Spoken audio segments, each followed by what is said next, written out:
नमस्कार मंडळी, तुमच्या सर्वांचं मनापासून स्वागत आहे माझ्या चॅनल MT बाईट्स आणि मोरमध्ये। आज मी तुम्हाला चमचमीत असं वांग्याचं भरीत बनवून दाखवणार आहे। चला तर मग सुरुवात करूया वांग्याच्या भरीतच्या रेसिपीला। आपल्याला भरीत बनवण्यासाठी वाटण लागणार आहे। तर सर्वप्रथम मी तुम्हाला वाटण्यासाठी काय काय साहित्य घेतलं आहे हे सांगणार आहे।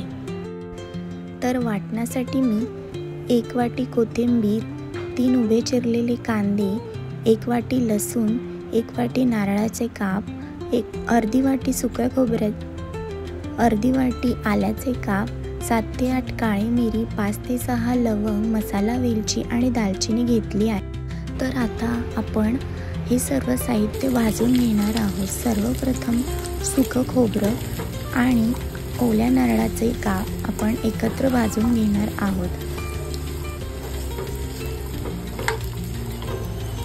आपण वाटणातील सर्व साहित्य यासाठी भाजत आहोत की आपण 15 ते 20 दिवस हे वाटण फ्रीजमध्ये स्टोअर करून यूज करू शकतो।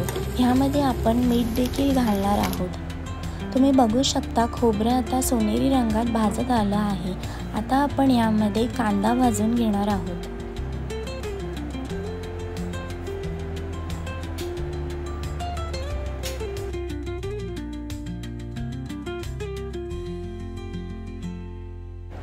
कांदा देखील आपल्याला सोनेरी रंग होईपर्यंत भाजून घ्यायचा आहे। त्यानंतर आपल्याला ह्यामध्ये लसूण, आलं आणि खडे मसाले आणि कोथिंबीर हे सर्व टाकून 2 मिनिटांसाठी भाजून घ्यायचं आहे।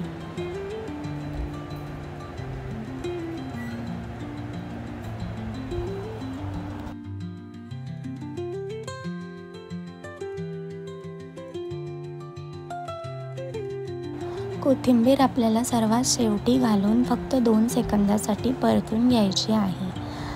त्यानंतर आपण गॅस बंद करून हे वाटण थंड करत ठेवणार आहोत।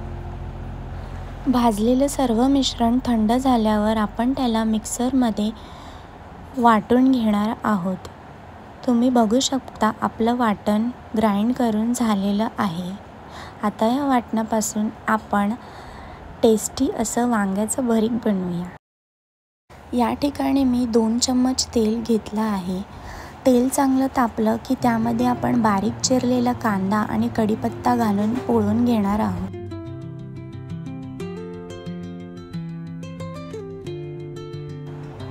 कांदा सोनेरी रंग होईपर्यंत पोळल्यानंतर त्यामध्ये आपल्याला आलं लसणाची पेस्ट घालायची आहे, ती देखील पोळून घ्यायची आहे। त्यानंतर 1 उभा बारीक चिरलेला टोमॅटो घालून आपण तोही शिजेपर्यंत पोळून घेणार आहोत।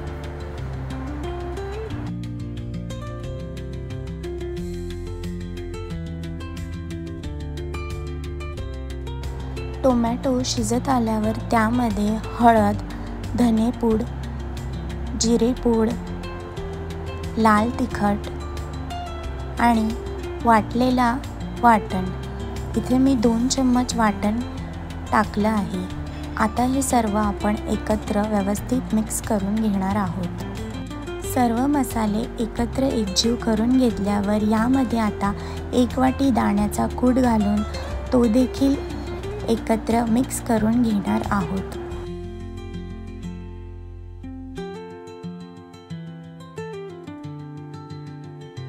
दाण्याचा कूट घालून आपलं वाटण एकत्र केल्यावर आता त्यामध्ये बारीक चिरलेली कोथिंबीर घालून पुन्हा परतून घेणार आहोत। यामध्ये चवीपुरतं मीठ घालून आपण झाकण ठेवून मसाला थोडा वेळ शिजू देणार आहोत। हा तयार मसाला आपण वांग्यांना 4 काप करून त्याच्यामध्ये भरून घेतला आहे। मध्ये पाणी घालून आपण आता वांगी शिजायला ठेवणार आहोत।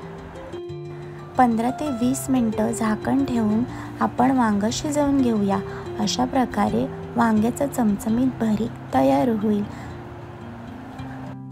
मंडळी, रेसिपी आवडल्यास चॅनलला सबस्क्राईब, लाईक आणि शेअर नक्की करा।